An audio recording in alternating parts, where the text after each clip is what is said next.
Hello there, this is Geekwalker, back again. This is actually the second recording of this particular Geekwalker episode. The first one, I was walking through a Firenado ground zero zone 2.5 years ago, an actual Firenado, not even joking. Went through and burned out all of this area, and I was doing that to show everyone. When I listened back to the video, the audio was extremely poor. A hell of a lot of wind. It sounded like a goddamn jumbo jet was flying by, so I'll have to re-record that portion. So I'm going to split that video log into two parts. That will be the Firenado walkthrough and a special Geekwalker giveaway, which I'll talk about more in that episode.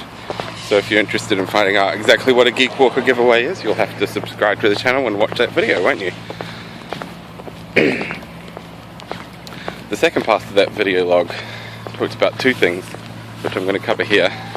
The first is I'm launching a recipe series on my blog, carlsinclairauthor.com, called Real Recipes. Now, I don't know about you, but I have only a few hours in the day to get everything done. I'm a writer, so that takes up a fair bit of it. I got kids, family, work, and a day job for the government doing super secret spy stuff. And I got a bunch of geek stuff I want to do. Watch YouTube videos like this one.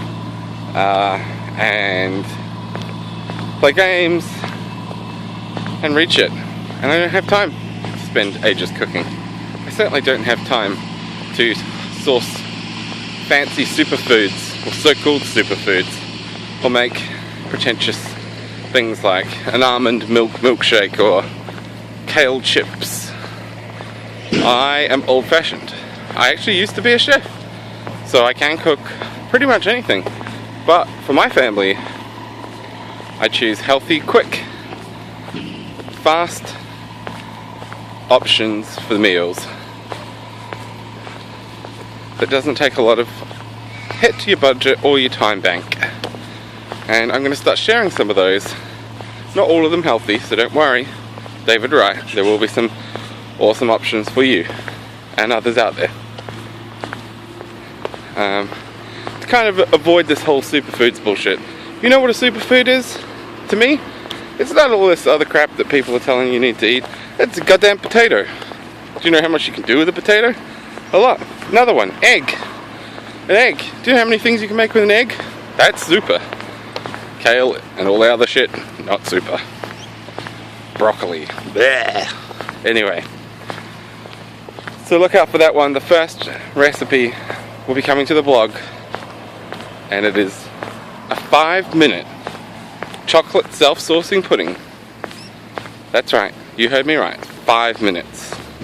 It is friggin' tasty, and you're gonna love it. So keep an eye out for that series coming soon. Second thing is popcorn movies. Archer Caldwell asked my opinion on this. He knows that I'm a big fan of comic books, and I'm assuming he thought the movies, which is true for the most part. I guess by popcorn movies he sort of means, do you think there's much substance to those movies, or is it just something you show up to, watch, get entertained and go home? And I guess that's probably a fair assessment of a lot of comic book movies. Some have tried to put a bit of edge and grit and story to them. Batman Begins especially. There's very little by the way of superheroes in that episode, in that movie, I guess. The Dark Knight. The new Captain America to some extent was very Tom Clancy-ish.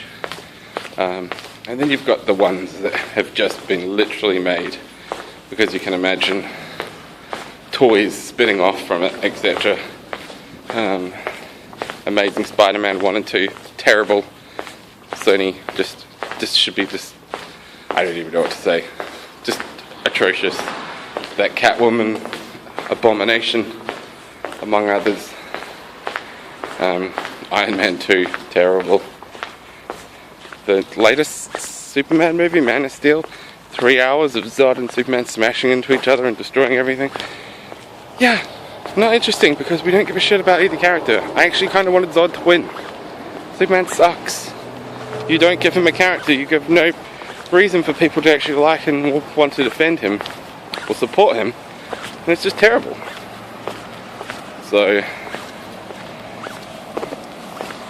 DC have probably fallen down more than Marvel. They've had some good films lately. I really like the first Iron Man, the half of the third one.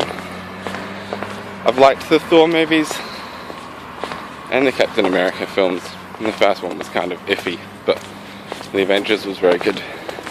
But like I said the other day, the DC animated films have actually usually been much better, which is strange because they really do cover some of the best, darker, more in-depth storylines from the comic book history, whereas the films seem to just make up random shit or reboot original origin stories for some reason. Under the Red Hood, it's a really good Batman animated movie on DVD. Deals with the aftermath of the second Robin after Dick Grayson, who became Nightwing. The second Robin, Jason Todd, he was beat to death and murdered by the Joker with a crowbar. You don't see that in the movies, but they put it in the DC animated cartoons for kids.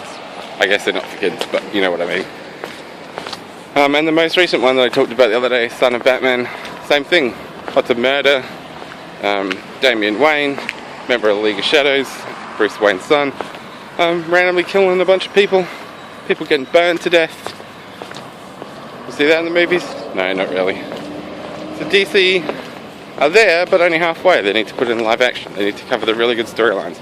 Green Lantern was a terrible live action movie because they just had a terrible storyline and terrible writers and terrible script. But if they actually looked at some of the stuff that had already written in Green Lantern over its 50 years or whatever, they could have made a good movie. So no, I don't agree that they should all just be popcorn movies. Yes, I agree there should be some character development and storyline and substance, and all of that information is there. They just need to have the balls to make it and stop trying to make this summer blockbuster to sell as many tickets as possible when it's not always going to work. I think you need to give people some substance. So I hope that answers your question, Archer. That's all we have for now. I'll be back next time with the Geekwalker giveaway. If you're finding me for the first time, please subscribe to this channel and give the video a thumbs up. I'll see you later. This is Geekwalker. Goodbye.